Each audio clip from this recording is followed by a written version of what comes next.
കേരളത്തെ ഭയപ്പെടുത്തിയ പെരുമഴയ്ക്ക് നേരിയ ശമനം. കെടുതികൾ അതിരൂക്ഷം. 9 മരണം, 8 പേരെ കാണാനില്ല. 27 വീടുകൾ തകർന്നു. വെള്ളമിറങ്ങിയ പാലായിലും റാന്നിയിലും ശുചീകരണം. സഹായം തേടി MLA-മാർ. എല്ലാവരും ഒന്നിച്ചിറങ്ങണമെന്ന് മുഖ്യമന്ത്രി. തിരുവനന്തപുരം, കൊല്ലം ജില്ലകളൊഴികെ ഓറഞ്ച് അലർട്ട്.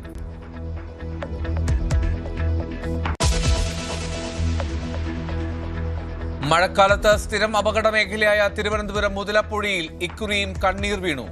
ഇന്നലെ മറിഞ്ഞ വെള്ളത്തിലുണ്ടായിരുന്ന ഫ്രീമോന്റെ മൃതദേഹം കണ്ടെത്തി. ഒപ്പമുണ്ടായിരുന്ന ഷിജിനായി തെരച്ചിൽ. കോസ്റ്റ് ഗാർഡിന്റെ കപ്പലും രംഗത്ത്. കേരള തീരത്തെങ്ങും കടലാക്രമണം.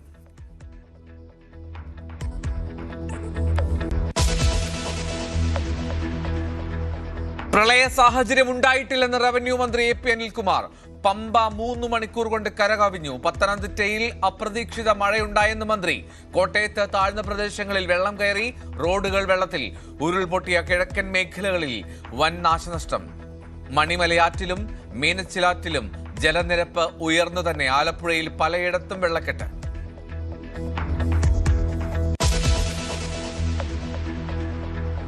മധ്യകേരളത്തിൽ മഴ കുറഞ്ഞെങ്കിലും ദുരിതം തുടരുന്നു. എറണാകുളം ചെല്ലാനത്തും കണ്ണമാലിയിലും കടൽക്ഷോഭം. വീടുകളിൽ വെള്ളം കയറി. എല്ലാ കൊല്ലം ഇത് തന്നെ ഞങ്ങൾ അനുഭവിച്ചുകൊണ്ടിരിക്കുന്നത്. ഒരു കൊല്ലം തന്നെയല്ലേ, എത്ര കൊല്ലമായി പറയണത്. ഞങ്ങൾക്ക് ഇതുവരെയായിട്ട് ആരും തിരിഞ്ഞു നോക്കാറും കൂടി ഇല്ല. ഉപ്പ് കയറി വശയിടായി. ഇപ്പൊ ഒരു കെട്ട് കെട്ടിയിട്ടാണ് ഇന്നലെ വെള്ളം കയറാണ്ട്. ഏറ്റവും വരുമ്പോൾ വെള്ളം ശക്തിയായിട്ട് കയറുന്നുണ്ട്. എറണാകുളം KSRTC ബസ് സ്റ്റാൻഡിൽ ഇക്കുറി വെള്ളക്കെട്ടില്ല. മൂവാറ്റുപുഴയാറിൽ ജലനിരപ്പ് താഴ്ന്നു. ഇടുക്കിയിൽ മഴ തുടരുന്നത് ആശങ്ക. പെരിയാറിലും മുതിരപ്പുഴയാറിലും ശക്തമായ ഒഴുക്ക്. ചാലക്കുടി പുഴയിൽ ജലനിരപ്പ് ഉയർന്നു.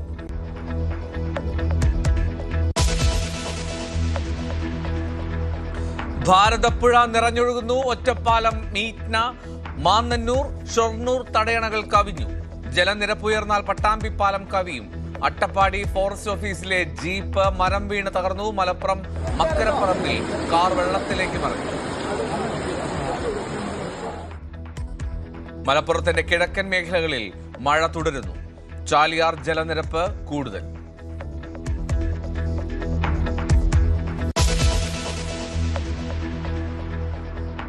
വടക്കൻ കേരളത്തിലും സ്ഥിതി നിയന്ത്രണ വിധേയം. മഴ കുറഞ്ഞെങ്കിലും കോഴിക്കോട് നഗരത്തിലും വെള്ളക്കെട്ട്.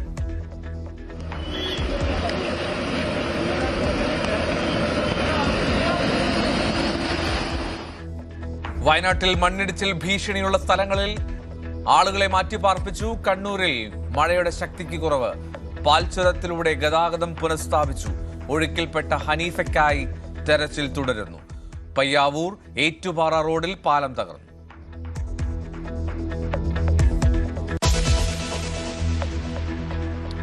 കനത്ത മഴ പെയ്തിട്ടും ഡാമുകളിൽ ആവശ്യത്തിന് വെള്ളമായില്ല. ഇടുക്കിയിൽ സംഭരണശേഷിയുടെ 37.48% മാത്രം. മുല്ലപ്പെരിയാർ 116.70 അടി. മലങ്കര, കല്ലാർകുട്ടി, പാമ്പള, കല്ലാർ ഡാമുകൾ തുറന്നു. ഡാമുകളോട് ചേർന്ന് ഉല്ലാസ കേന്ദ്രങ്ങളിലേക്ക് യാത്രാ നിരോധനം തുടരുന്നു.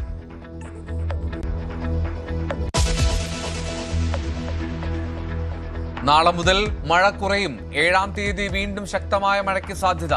റെഡ് അലർട്ട് വൈകിയതിൽ മറുപടിയുമായി ദുരന്ത നിവാരണ authority member secretary Shekhar Kuriakose. മുന്നറിയിപ്പ് നൽകാൻ രാജ്യത്തുള്ളത് കേന്ദ്രീകൃതമായിട്ടുള്ള സംവിധാനം. ഏറ്റവും കൃത്യം ഉച്ചയ്ക്ക് 1 മണിയിലെ അലർട്ട്.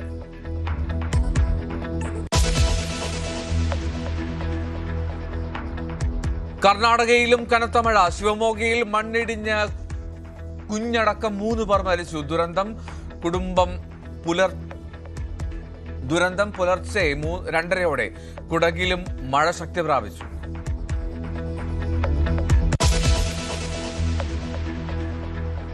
മുഖ്യമന്ത്രിയുടെ ഹെലികോപ്റ്റർ യാത്രാ വിവാദം തുടരുന്നു. തെറ്റില്ലെന്ന് മന്ത്രിമാർ. ഹെലികോപ്റ്റർ യാത്രയൊക്കെ സ്വാഭാവികമെന്ന് K മുരളീധരൻ. മുഖ്യമന്ത്രി മറുപടി പറയുമെന്ന് PC വിഷ്ണുനാഥ്. പരിഹസിച്ച് CPM. ഇന്നലെ പറഞ്ഞതെന്തെന്ന് ഓരോ തവണയും സ്വയം ആലോചിക്കണമെന്ന് P രാജീവ്.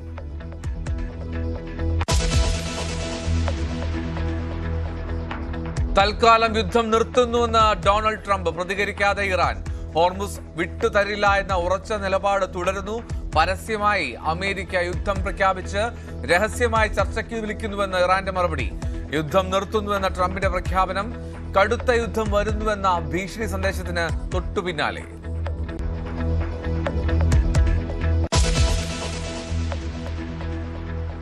കാവേരി തർക്കത്തിൽ നിലപാട് തീരുമാനിക്കാൻ കർണാടകത്തിൽ ഉച്ചകഴിഞ്ഞ് സർവകക്ഷി യോഗം.